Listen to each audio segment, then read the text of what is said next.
My people, what's up? We're back on the Third Eye Review. I know it's been a long time for a couple episodes, but just been kind of in a hiatus trying to just scrap what I want for the new Third Eye coming on the second season in the new year. Starting in December, January will be my second year with the Third Eye Review as I started at the end of at the December 31st last year after Christmas.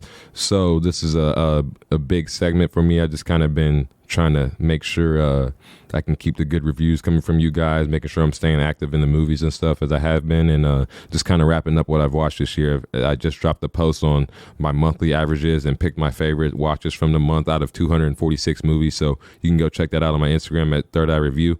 And yeah, just kind of go check my letterbox under there. You can if you want to check more of my reviews and stuff that, you know, of movies I score. I feel like I got a good range with different scores of what the average national score is. So, you know, some movies are good, some are not, and some make me feel different. So they might have a higher score than what it is, and that's what you call hidden gems. And everyone gets different things out of movies. So I just like to review those and give you good things that I think is fire over here at the Third Eye Review. Because if it's hot, it's probably been watched, baby.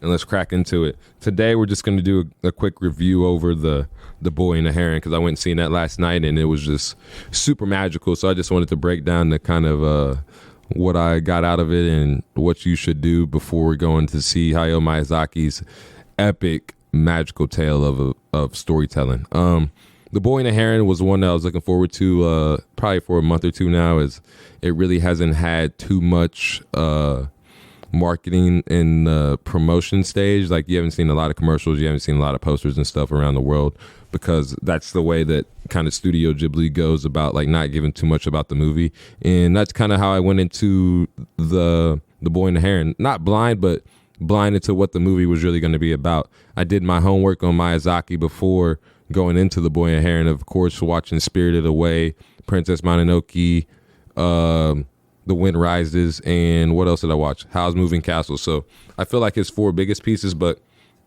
I obviously need to watch the rest of them, like Kiki's Delivery Service, Porco Roscoe. That looks good. The ones that kind of got that older art to it that was actually blending in around the peak of The Boy and the Heron. So yeah, The Boy and the Heron is definitely, if you watch the trailer, it's definitely a different movie display than what's in the trailer. It's definitely one of the better trailers, because the movie displays is a whole different story than what's displayed in the trailer. Like, you got to go to the theaters and see this 2 hours and 24 minutes of a movie to really get what's unfolding the whole time.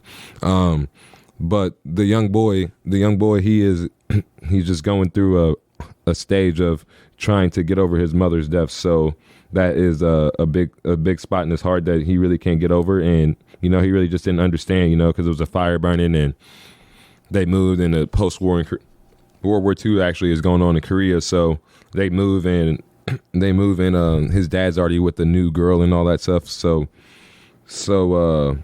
Mahito, he's just questioning a lot, like, where's his mother? Like, he wants to see her. He needs closure within himself. But we all know, like, within life and death and all that, through family and stuff, like, it's just a matter of letting go to really get through processing the loss of someone. So that's what Mahito's going through. He just needs to process. He just needs that closure within him and his mother, because he didn't get to see her in the burning fire to bring the closure that she's dead, you know. So his father's moving along different and, like, happy, and Mahito, you can see that when they move to this village, he's just kind of trying to figure that out. Like, you know, why is things so different? You know, why his dad already moved on to a new relationship and things when mother's died, and, like, Mahito can't move on past that. So I would say that Mahito is my Miyazaki, if I had to say, and the storytelling just from the opening scene with the hospital fire is just, it just takes off running through his storytelling, and you just really get it. And the Heron is cool, because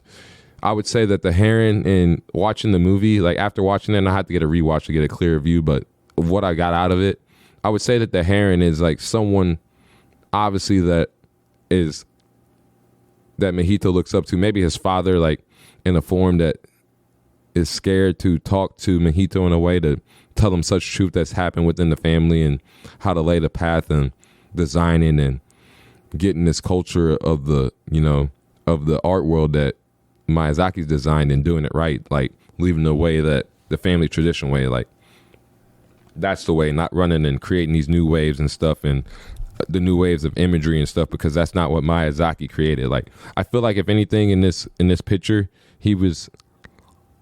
the heron was the father, and he was trying to show the young boy the greatness of being great and what it takes, you know, and not being scared and getting uncomfortable to get comfortable in the long journey of like letting things go and grieving and life's just full of journeys, you know, and knowing you're the special one, you're gonna go through some rough things to really see through the top, you know. And Mahito has to go through that, you know. He has to go through the closure of his mother, you know, really finding out the story of Nasco and like what happened to him and what his father did and all that. And it's cool. And he grows through his journey. He learns more about his family and grows closer to his angels and stuff as his grandmother and stuff. That's really cool. So The Boy and the Heron is just a really great creation that you need to get to the theaters and see. And I just definitely think you should put your eyes on at least 4 pieces of Miyazaki's work between the ranges of like difference of like 4 to 5 years of works to really see the range that he was bringing each time he was sitting down and bringing a picture.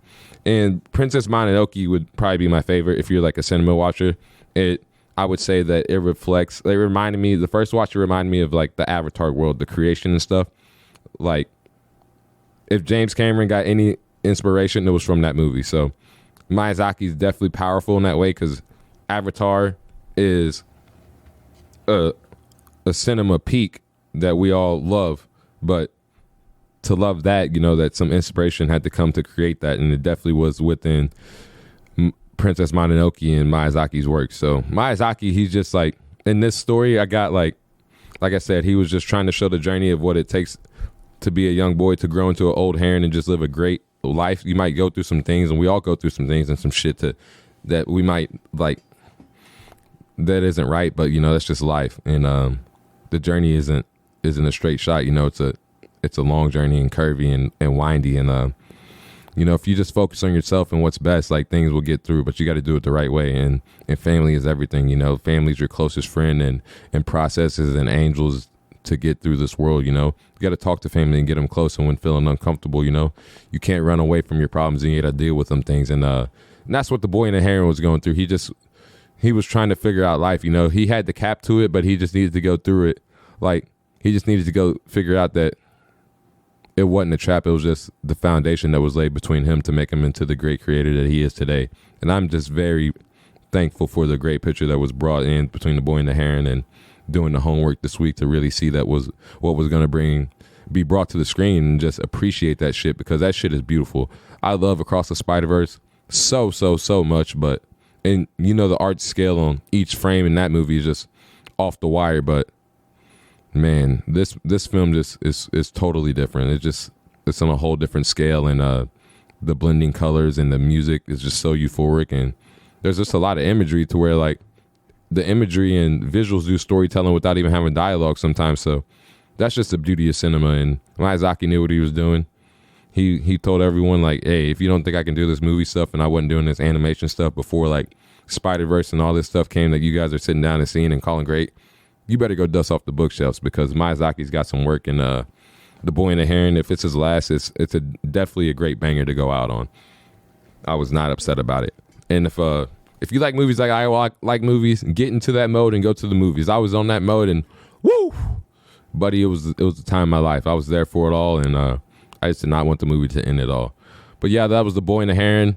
And I'll definitely be going to see it again. I think I'm going to go see it at 12:15 tomorrow, because I cannot stop thinking about it. So if that is your sign to go see this movie, make sure you go see this movie. And shout out to the Alamo Draft House for always having a great time and great packed house on opening nights at the big show. It's just the best reclining seats, the best snacks. I can't get enough of it. So make sure you go get your tickets and check out the Alamo Draft House if you're down in St. Louis sometime. And if you live there and you like movies, become a Flash Pass season pass member. I'm that, and I pay my $19.99 a month and just pay a convenience fee. My seat's saved, and the convenience fee is only like $2 a month, so $19 a month based on like $18 a ticket. You do the math. I think the Flash Pass is the best way to go, and it's awesome, man. I just feel like the Alamo is my second home, and it is. So make sure you go see The Boy and the Heron, because it dropped this weekend, and it is banging. It is fire. It is hot.